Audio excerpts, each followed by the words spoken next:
तो मैं वही बोल रहा था, हमारी गाड़ी को हो गए हैं 1 साल, 2 दिन बाद होंगे।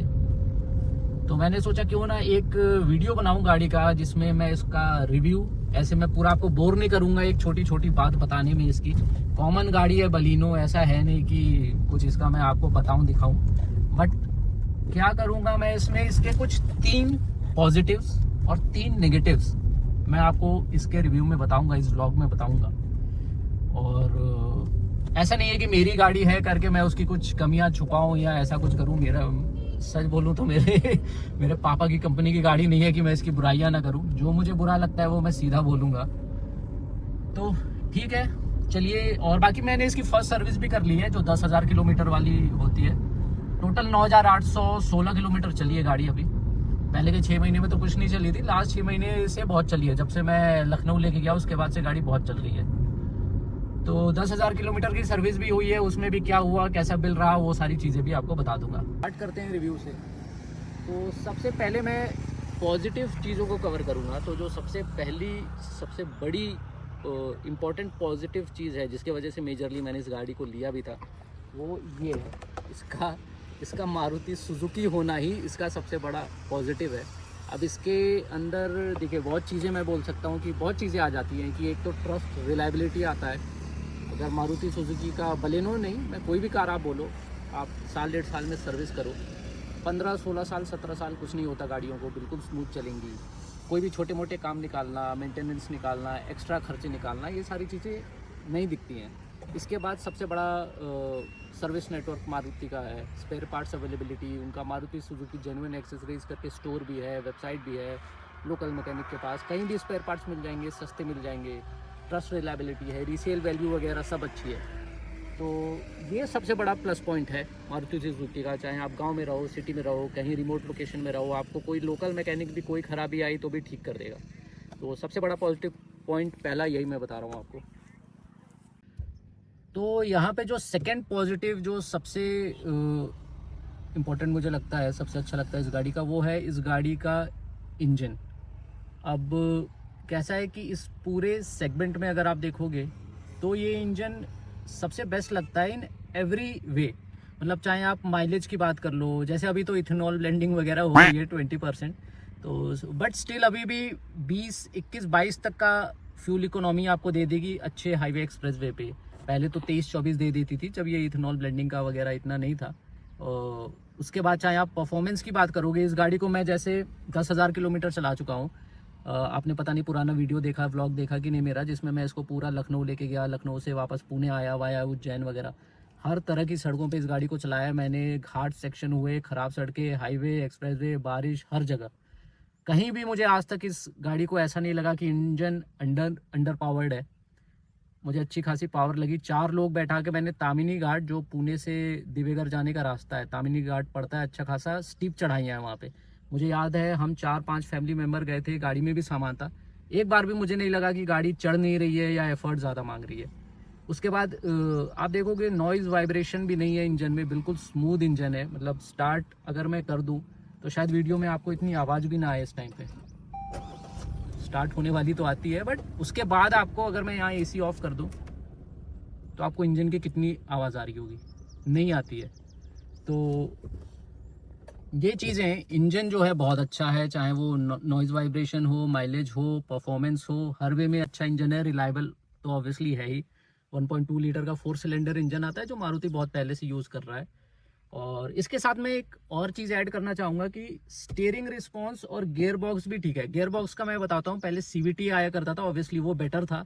बट इसमें AMT दिया है मारुति ने, बट उसकी ट्यूनिंग भी ठीक ठाक कर दी है। जस्ट फर्स्ट सेकंड गियर में थोड़ा सा लैग फील होता है, अदरवाइज उसके बाद कुछ इतना लैग फील नहीं होगा। वो भी आपको एक बार आदत हो जाएगी, जैसे मेरी आदत हो गई ना, तो वो जो जर्क्स हैं वो अब मैं फील नहीं होने देता हूँ, क्योंकि मेरी चलाते हुए आदत हो चुकी है। उसके बाद मुझे इससे भी बेस्ट मैं बताऊं, मुझे स्टीयरिंग लगा। मुझे मारुति के स्टीयरिंग फीडबैक और जो स्टीयरिंग का कंट्रोल होता है ना, वो कभी इतना पसंद नहीं था। मेरे घर में बहुत सारी मारुति की गाड़ियाँ रही हैं, क्योंकि कैसा है कि ये स्मूथ बहुत ज़्यादा होता है। सिटी के लिए वो अच्छा है, बट हाईवे की स्पीड पे, हाईवे पे जब आप 100-120 की स्पीड पे चलाते हो, स्टीयरिंग उतना ज़्यादा लाइट होना अच्छा नहीं रहता है। मेरे घर में ब्रेजा है, 7-8 साल हो गए। आप 20 पे चलाओ या 120 पे चलाओ, उसका स्टीयरिंग स्मूथ ही रहता है। तो वो चीज़ सही नहीं है। मुझे लगता है मारुति ने ये चीज़ अभी कुछ 2-3 साल से ही चेंज की है, क्योंकि ये गाड़ी में कैसा है 60 तक की स्पीड तक इसका स्टीयरिंग बिल्कुल स्मूथ रहता है, लेकिन आप 60 क्रॉस कर जाओगे ना, चाहे सिटी पे हो हाईवे पे कहीं भी हो, लेकिन 60 आपने क्रॉस किया ना स्टीयरिंग थोड़ा सा हार्ड हो जाता है। तो ये चीज़ मुझे बहुत सही लगी, ये मुझे एकदम स्टार्टिंग में रियलाइज़ नहीं हुई थी, लेकिन चला चला के मुझे अब रियलाइज़ हुई है कि ये चीज़ मारुति सुजुकी ने इम्प्रूव की है।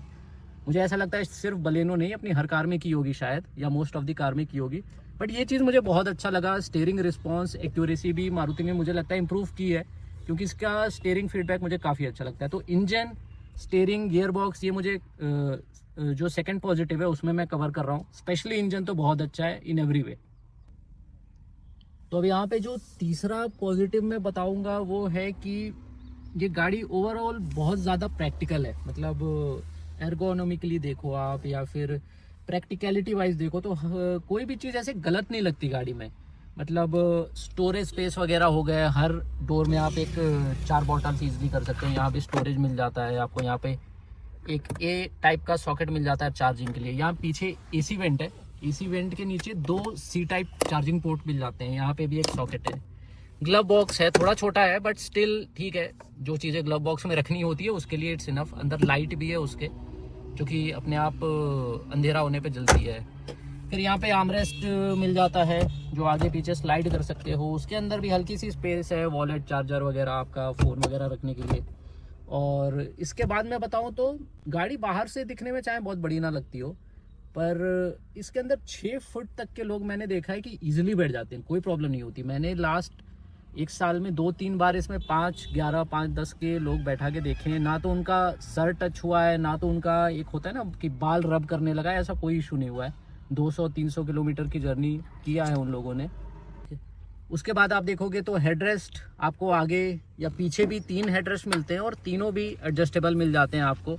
उसके बाद सीट, ड्राइवर सीट को हाइट एडजस्टमेंट भी मिलता है आपको, आगे पीछे एडजस्ट करने का, वो सारी चीज़ें तो मिलती हैं। फीचर रियलिटी वाइज, एर्गोनॉमिकली हर वे में गाड़ी प्रैक्टिकल लगती है। बूट भी आप देखोगे 320 लीटर का है, 3 बड़े बैग्स उसमें बैठ जाते हैं। बड़े का मेरा मतलब केबिन बैग्स नहीं है, लगेज बैग्स जो प्रॉपर होते हैं वो 3 बैठ जाते हैं।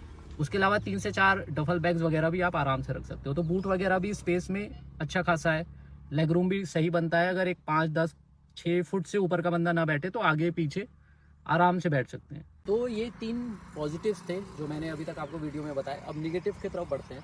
तो जो सबसे पहला निगेटिव मुझे लगता है वो लगता है इस गाड़ी की, या ओवरऑल मारुति की बात करूं, जो एक्सटीरियर बॉडी है वो वीक होना। देखिए अब इसको गलत तरीके से मत लीजिए, मैं यहाँ पे सेफ्टी वगैरह पे इशू नहीं उठा रहा हूँ, उसको चलिए एक बार को जाने दे सकते हैं, क्योंकि आई थिंक यूरो एनकैप ने गाड़ी में 4 स्टार सेफ्टी रेटिंग लाई है। तो सेफ्टी वाली चीज़ को मैं एक साइड भी रख दूँ, बट स्टिल गाड़ी की बॉडी जो है ना थोड़ी वीक फील होती है। जैसे मैं गाड़ी को वॉश करता हूँ ना या कपड़े से पोंछता हूँ, तो बिना ज़्यादा प्रेशर डाले भी इसका ये ऐसे दबने लगता है। या इवन जो रूफ है, इसकी जो छत है ना, वो ऐसे साफ करते वक्त बिना ज़्यादा प्रेशर डाले वक्त भी ऐसे दबने लगती है बीच से। स्पेशली मुझे लगता है कि रूफ और ये डोर्स में थोड़ा सा वेट और मारुति को या थोड़ी सी स्ट्रेंथ और बढ़ानी चाहिए। देखिए बम्पर वगैरह मैं समझ सकता हूँ कि क्रम्पल जोन होता है, एक्सीडेंट के टाइम पे पैसेंजर जो सामने लोग चल रहे हैं उनकी भी सोचनी होती है। तो हर गाड़ी कैसा है कि हर मैन्युफैक्चरर उसका ध्यान रखता है, बट मुझे लगता है कुछ ऐसे पार्ट्स, फेंडर, डोर और स्पेशली रूफ पे थोड़ा सा और काम करना चाहिए मारुति को। हालांकि मारुति ऐसा बोलता है कि जो पहले बलेनो आती थी उससे इसकी स्ट्रेंथ उसने बढ़ाई है, 50 kg वेट भी बढ़ गया है इसका। तो वो मैं क्लेम तो नहीं कर सकता क्योंकि वो मैंने साइड बाय साइड कंपेयर नहीं किया, बट हाँ ये एक कमी मुझे लगती है, ये थोड़ा सा और इम्प्रूव करना चाहिए। क्योंकि कैसा है ना कि अगर एक 5-6 साल बच्चे की चलाने वाली साइकिल होती है ना, छोटी सी 5-6 साल वाली की, अगर उसने साइड से लाके इसको ठोक दिया डोर पे, तो मैं आपको लिख के दे रहा हूँ डैमेज इतना ज़्यादा होगा ना कि वो आपको ऐसा लगेगा कि किसी स्कूटर ने या किसी 2 व्हीलर ने या बुलेट ने ठोका है। तो सेफ्टी की बात जाने भी दे तो डैमेज भी तो हो ही रहा है ना, रिपेयर तो मुझे मेरी जेब से करना है। तो वो चीज़ थोड़ी मारुति को सोचनी चाहिए और स्ट्रेंथ वगैरह थोड़ा सा बॉडी की बाहर से बढ़ानी चाहिए। अभी यहाँ पे जो दूसरा निगेटिव मुझे लगता है इस गाड़ी में, वो लगता है इसकी साउंड क्वालिटी को लेके। अब साउंड क्वालिटी का मतलब आप इसका इंफोटेनमेंट से रिलेट मत कीजिएगा। इंफोटेनमेंट बहुत अच्छा है, बहुत स्मूथ चलता है, लैग वगैरह ना के बराबर है, तो ये बहुत अच्छा है। मेरा मतलब है स्पीकर से और ट्विटर से। इसमें आते हैं 4 स्पीकर 2 ट्विटर। ओवरऑल बात क्या है ना कि सोनी का स्पीकर आता है इसमें, क्लियरिटी वगैरह भी ठीक है, साउंड वगैरह भी मतलब सीधी भाषा में बोलूँ ना बहुत एवरेज है। एक होता है ना कि मैं एक मन करता है कि यार ये गाना सुन लो, थोड़ा मज़ा आ जाए सुन के, फील आ जाए। आज तक मुझे नहीं हुआ। मैंने मतलब एक होता है ना, मेरे पास एक 1500 का JBL का स्पीकर है, बहुत पुराना, मुझे लगता है 7-8 साल पुराना होगा। आज भी मैं अगर उसको बजा दूँ ना, वो मुझे गानों में मज़ा देता है। इसने आज तक मैं कोई भी गाना लगाया है प्लेलिस्ट से कि यार ये सुनने का मन है, वो एक कहते हैं ना मज़ा आ जाएगा गाना सुनने में, वॉल्यूम बढ़ाने का मन करे, वो मुझे नहीं होता। तो ऐसी बात नहीं है कि स्पीकर बहुत बेकार है, साउंड क्वालिटी बहुत बेकार है, बट बहुत एवरेज है। वो भी इसका बहुत बड़ा निगेटिव है, क्योंकि आप देखो तो ये गाड़ी जो हैचबैक है उसमें प्रीमियम सेगमेंट की गाड़ी है। मतलब स्विफ्ट हो गई, सिलेरियो हो गई, वो छोटे सेगमेंट में आती है। ये हैचबैक में सबसे प्रीमियम और सबसे पॉपुलर गाड़ी है इंडिया में। मतलब i20 अल्ट्रोज वगैरह इनसे कहीं ज़्यादा नंबर्स में बिकती है। मारुति का एक ऐसे भी बोल सकते हो आप स्टार प्रोडक्ट है बलिनो।